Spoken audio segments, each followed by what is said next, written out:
the next generation of young people won't remember October 7th in the same way. That's true in Israel and in America and broadly in the world. And we need to make sure two things. One, it's not that we don't forget. We need to make sure that the story is told properly so that when the history books write this, they don't write about the victims of Gaza, right? They can't. And it's, I should be a little more precise. There were victims in Gaza, right? It's true. There are civilian casualties in every war that's ever been fought. But the victims were the people of the nation state of Israel.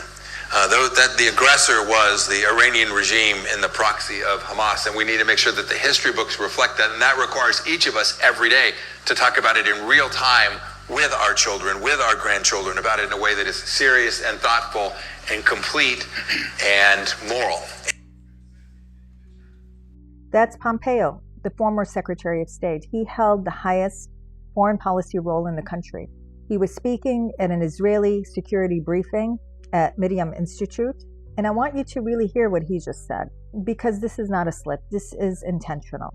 Pompeo saying that history should not center or remember the victims of Gaza, not deny that they exist, but make sure that they're not remembered. This is someone who held the highest foreign policy role in the country, and he is openly arguing for narrative erasure.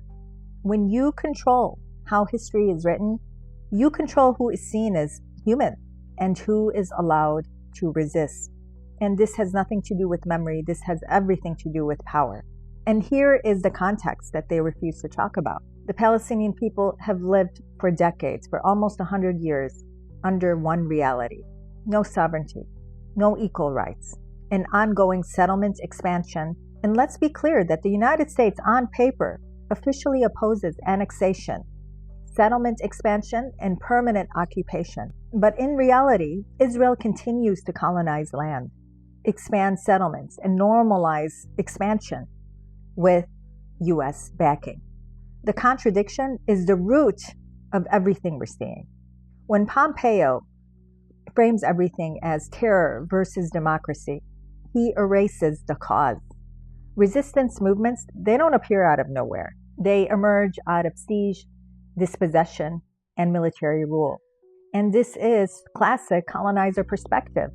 Erase the context, criminalize resistance, center only the colonizing state as the victim, and then demand that history books reflect that version.